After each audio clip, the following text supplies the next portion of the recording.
दोस्तों, आज मैं आपको सबरी माता की चरितावली बताने जा रही हूँ। कृपया ध्यानपूर्वक सुनिएगा।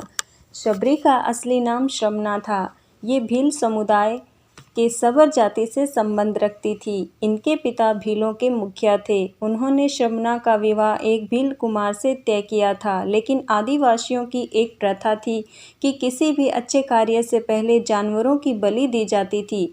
सबरी के पिता सबरी के विवाह के एक दिन पहले 100 भेड़ बकरियां लेकर आए। तभी सबरी ने पिता से पूछा, पिताजी, इतनी सारी भेड़ बकरियां क्यों लाए हो? सबरी बिटिया, ये हम भीलों की एक प्रथा है, जिसके अनुसार कल प्रातः तुम्हारे विवाह की विधि शुरू करने से पूर्व इन सभी भेड़ बकरियों की बलि दी जाएगी। ये सुनकर सबरी को बहुत दुख होता है। तब सबरी के मन में एक ख्याल आया, नहीं, मेरे कारण इन निर्दोष जानवरों की बलि नहीं दी जाएगी। मुझे भोर होने से पूर्व ही घर से भागना होगा। सबरी के माता पिता गहरी निद्रा में सो रहे थे। सबरी उनको आखिरी बार प्रणाम करके घर से निकल जाती है। वो जंगल में चली जाती है। उसने शिक्षा प्राप्ति के उद्देश्य से कई गुरुवरों के आश्रम में दस्तक दी, लेकिन सभी ने सबरी को दुत्कार कर निकाल दिया। सबरी भटकती हुई मतंग ऋषि के आश्रम पहुंचती है। प्रणाम मुनिवर, जीती रहो पुत्री, कौन हो तुम? मुनिवर, मेरा नाम शबरी है। शबरी ने अपना परिचय देते हुए मतंग ऋषि से शिक्षा प्राप्ति की इच्छा व्यक्त की। मतंग ऋषि ने सबरी को सहर्ष अपने गुरुकुल में स्थान दिया। अन्य सभी ऋषियों ने मतंग ऋषि का तिरस्कार किया, लेकिन मतंग ऋषि फिर भी अपने कथन से पीछे नहीं हटे।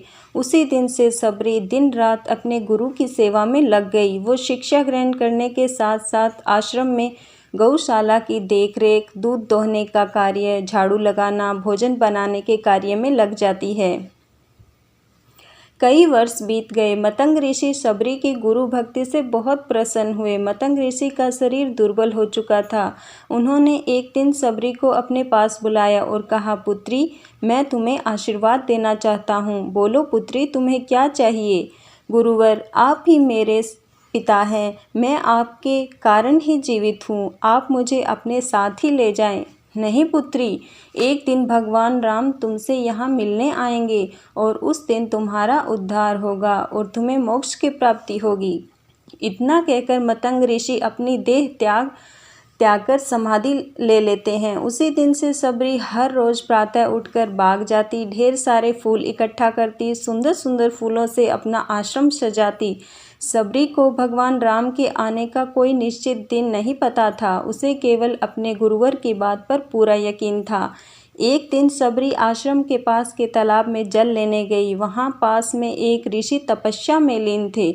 जब उन्होंने सबरी को जल लेते हुए देखा तो उसे अछूत कहकर उस पर एक पत्थर फेंक कर मारा। उसकी चोट से बहती रक्त की एक बूंद से तालाब का सारा पानी रक्त में बदल गया।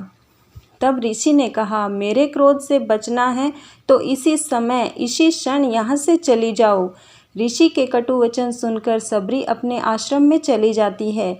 कई वर्ष बाद जब भगवान राम सीता हरण के बाद उनकी खोज में वहाँ आए, तब ऋषियों ने भगवान राम को बुलाया और आग्रह किया कि वे अपने चरणों के स्पर्श से इस तालाब के रक्त को पुनः जल में बदल दें। राम उनकी बात सुनकर तालाब के रक्त को चरणों से स्पर्श करते, लेकिन कुछ नहीं होता। तब भगवान राम ऋषियों से कहने लगे, हे ऋषिवर, ये रक्त उस देवी शबरी का नहीं, मेरे हृदय का है, जिसे आपने अपशब्दों से घायल किया है। मुझे सबरी से मिलना है। उन्हें हमारे आने का संदेश भिजवा दीजिए। तब सबरी को बुलावा भेजा जाता है। शबरी राम के आने की प्रतीक्षा में अपनी कुटिया को सजा रही थी। राम का नाम सुनते ही सबरी दौड़ी चली आती है। क्या मेरे राम आए हैं? सबरी के राम आ गए, मेरे प्रभु राम आ गए। मतंग ऋषि का कथन सत्य हुआ, मेरे राम आ गए। सबरी का उद्धार करने मेरे राम आ गए। जिनको देखने के लिए ये आंखें तरस रही थी, वो प्रभु श्री राम आ गए। सबरी मेरे प्रभु राम कहती हुई जब तालाब के पास पहुंची, तब शबरी के पैरों की धूल उड़कर तालाब में चली जाती है और तालाब का सारा रक्त जल में बदल जाता है। राम की बातों को सुनकर ऋषिवर को अपने कथन पर बहुत ग्लानि होती है।